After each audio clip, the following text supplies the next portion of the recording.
Olá, nono, tudo bom? A Pro está aqui para fazer uma recapitulação do que nós vimos na nossa última aula e dar prosseguimento ao nosso conteúdo. Nós estamos falando de um período que ficou conhecido como o período entre guerras, entre a Primeira Guerra Mundial e entre a Segunda. Como a Pro falou para vocês, um período que ficou conhecido como sanduíche. Aconteceu muita coisa boa e muita coisa ruim nesse período. Muitas vezes a gente só consegue olhar para as coisas ruins, né? Mas não, teve muita coisa que marcou esse período e que a gente vai falar e a gente já começou a falar na nossa aula passada. Então vamos lá?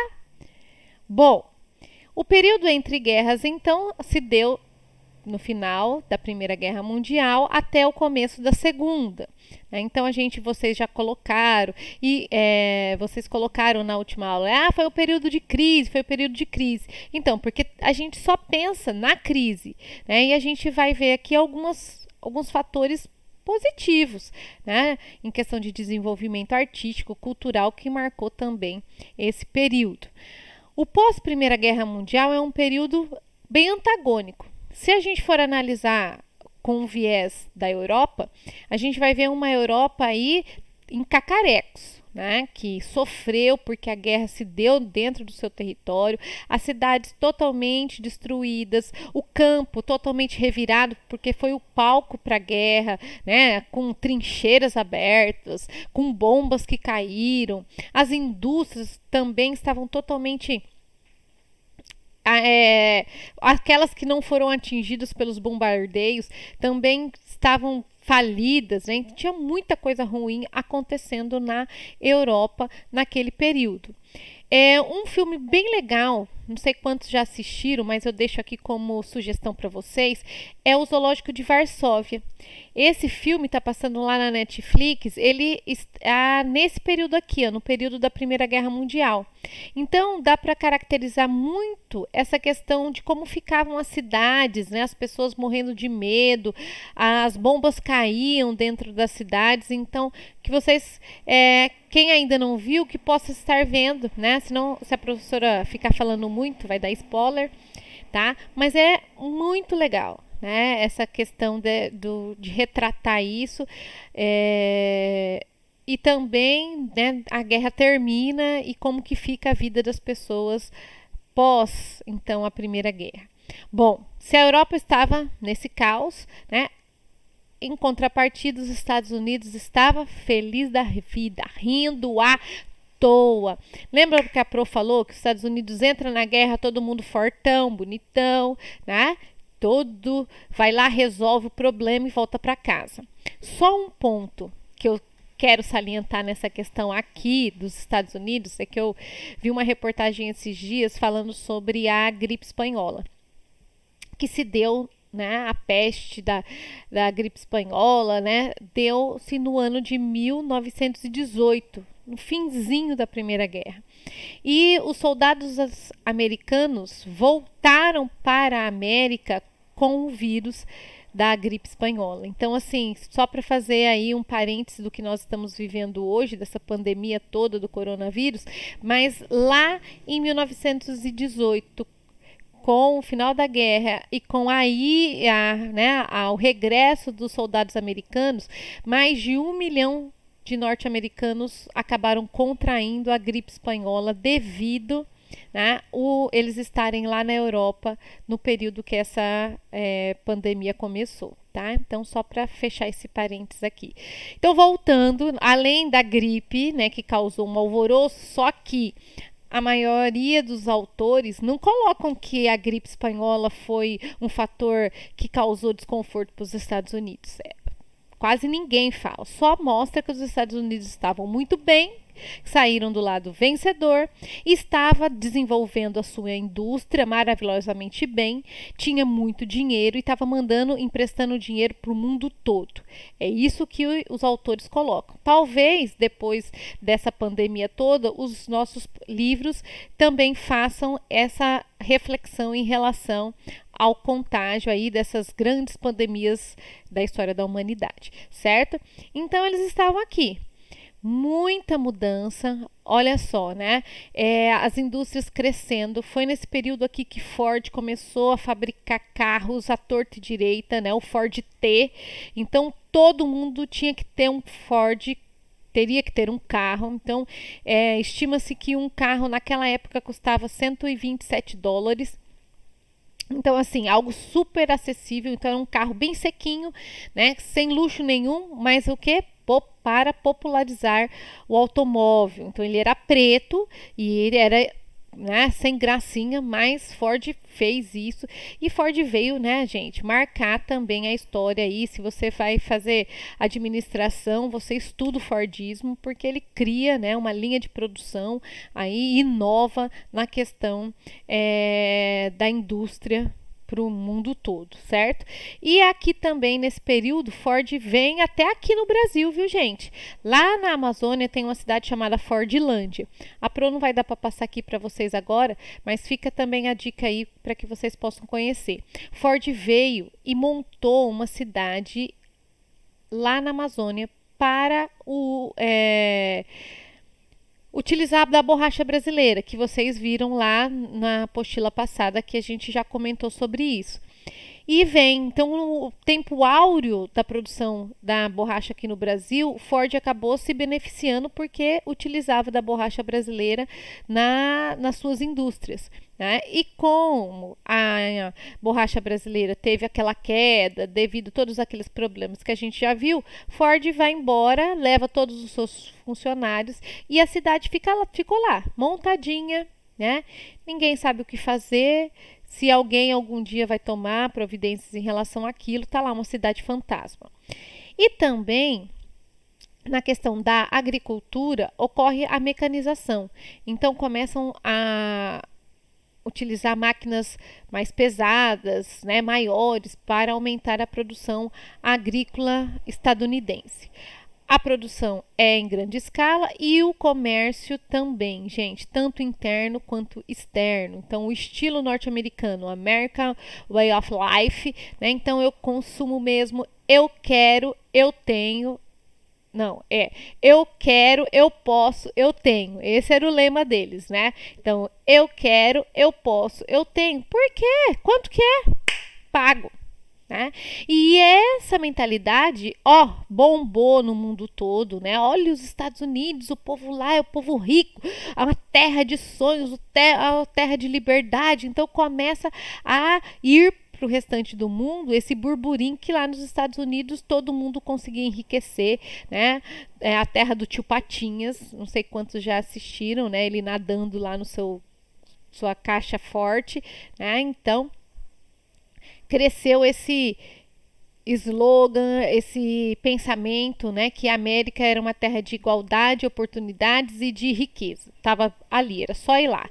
Só que essa riqueza aqui não estava centralizada na mão de toda a população norte-americana, mas sim de uma parcela bem pequena, né? Então, nem todo mundo conseguia isso daqui, mas era o que pregava, né? Então, se você não conseguia, você pelo menos queria ter, né? Então, aquela coisa de estar iludido que tudo é muito fácil, dinheiro é muito fácil, eu faço o que eu quero, certo?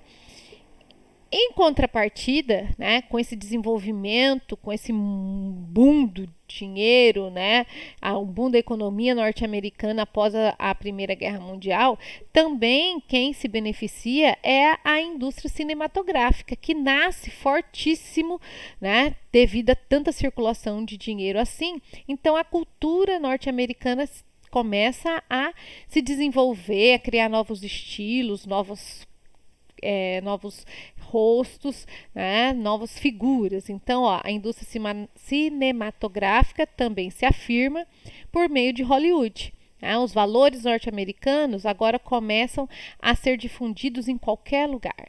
Não ficava só restrito ao território norte-americano. A Pro passou aqui para vocês, quem assistiu a aula passada, viu, né, um filminho lá de uns trechos de alguns filmes que se passou nessa época aqui. Então, os anos dourados, mas não para todos, né? Então, olha só, a prosperidade econômica, o estímulo ao consumo de massa influenciaram a indústria do lazer nos Estados Unidos. Então, como a Pro falou, não ficou restrito somente às indústrias de transformação, mas ao teatro, à música, cinema, esporte, tudo era visto como algo muito lucrativo.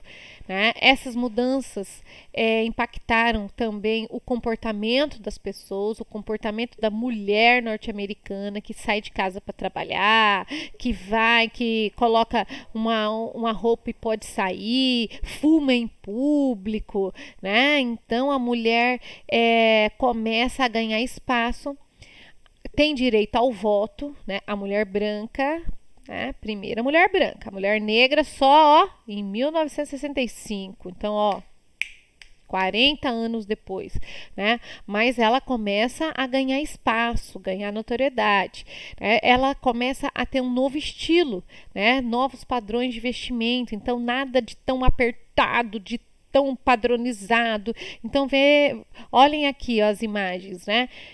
Vestidos mais leves, mais soltos, que não marcava tanto o corpo da mulher, né? Para a mulher ter mais liberdade.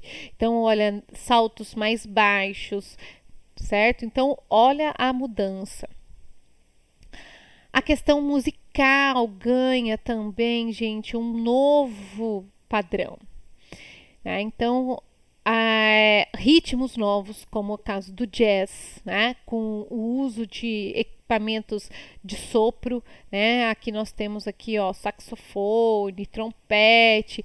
E quem que cantava? E quem que veio trazer esse novo swing para música norte-americana? Os negros, né? As comunidades afro-americanas começaram então a ganhar uma popularidade nacional e internacional.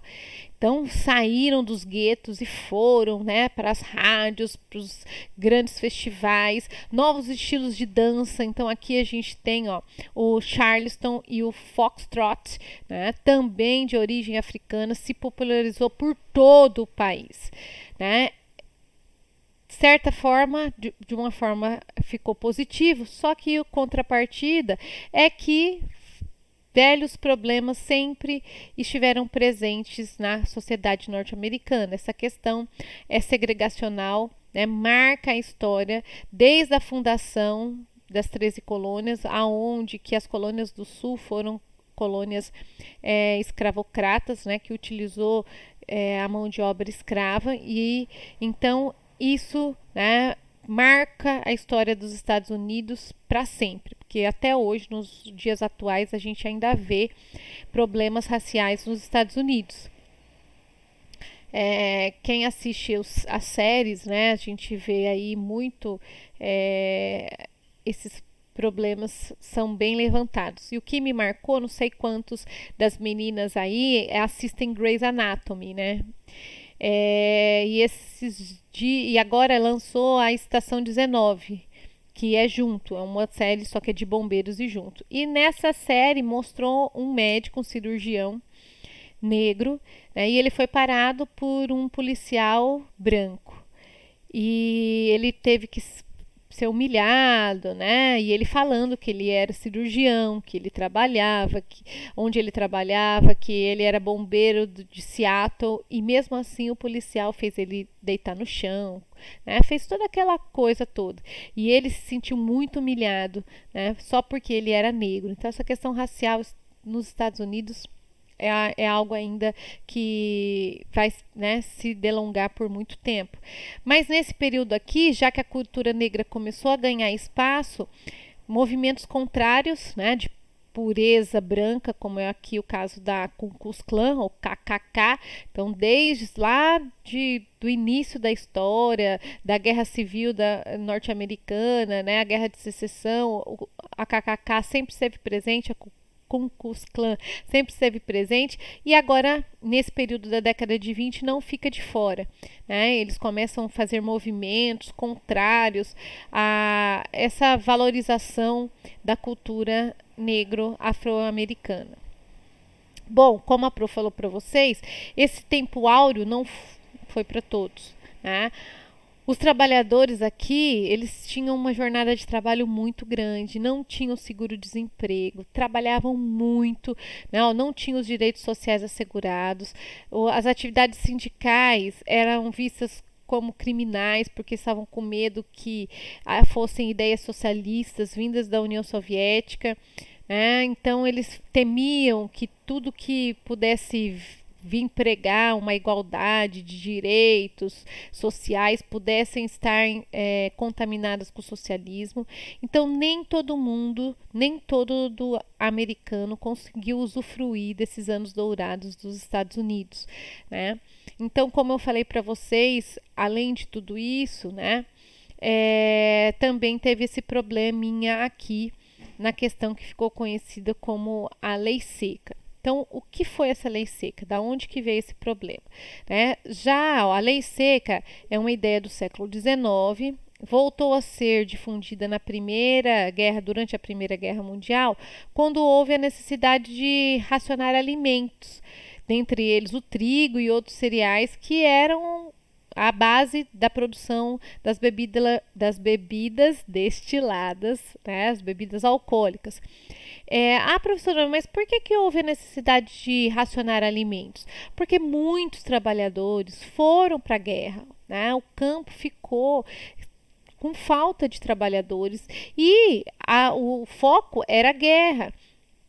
Então não sabiam quanto tempo a guerra ia durar, se ia ter comida para todo mundo. E aí eu vou tirar um prato de arroz que mata a fome, ou eu vou utilizar aquele arroz para produzir bebida alcoólica? Eu vou pegar um punhado de trigo para fazer pão ou para fazer uísque, por exemplo, né? Então aí eles começaram a racionar a produção e acabou então pegando essa lei seca, né, que entrou em vigor em 1920 e durou até 1933, quando ela foi revogada. Nesse período aqui, as pessoas que zelavam pelo bom costume, amaram isso, né? Não tem problema, não, imagina, agora tá tudo resolvido. Ninguém vai beber, ninguém vai ficar bêbado, ninguém não vai ter confusão. Só que, quando tudo é proibido, né, existe o povo que quer dar um jeitinho, que começou o quê? A contrabandear, a fazer essa produção em larga escala, mocosado, né, escondido, e dar asas para o crime organizado, como é o caso aqui a máfia italiana, que tinha uma influência muito grande nas cidades americanas, principalmente a Nova York. E aí aparece essa figura desse carinha aqui chamado Al Capone, certo? E esse cara aqui, ele ficou muito rico, né? Diz que ele era muito mal, né? Só que ele se vestia elegantérrimo, com ternos italianos, sabe assim? Aquele... Como que é o nome do gordinho ostentação? Era o Al Capone, né? E ele, gente, ele não foi preso pelos crimes que ele cometeu. Mandava matar, fabricava uísque, contrabandeava, ganhou muito dinheiro, investia em imóveis, tal, e caiu o quê? Na malha do fisco. Ele não pagava imposto, porque ele era criminoso, ele ia pagar imposto. E acabou, então, sendo preso e saiu da prisão com problemas mentais devido a uma doença que ele contraiu, né? Então, abriu espaço, então, a lei para o uso ilegal, né, para o consumo ilegal, e a máfia, então, trabalhava aí, né, corrompendo os policiais que... claro, né? Eu vou ganhar um dinheiro fácil, e as autoridades, e aí acabou aumentando a criminalidade nesse período aqui. Bom, isso aqui a Pro vai terminar então, que é a questão da euforia nas bolsas de valor, euforia nas bolsas, né? O que aconteceu nesse período, então? Tinha muito dinheiro circulando, né, muito consumo, e aí eles começaram então a investir na Bolsa de Valores de Nova York. Então as empresas abriam seu capital, né, e aí as pessoas, como tinha muito dinheiro, o dinheiro era fácil, vou investir. Então investia na compra e venda de ações, né? Então olha só aqui, muitos sem conhecimento, porque não é fácil, gente.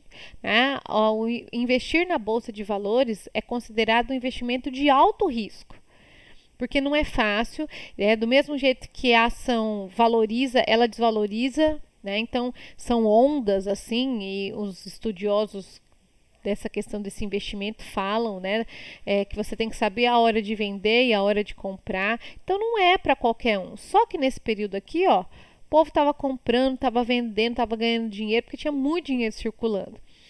Chegaram, ó, os pequenos compradores chegaram a vender suas casas e propriedades para comprar ações, para que vocês vejam, né, porque ganhava-se muito. Aqui a Pro colocou uma foto dos pregões antigos da década, até a década de 80 era realizado desse jeito.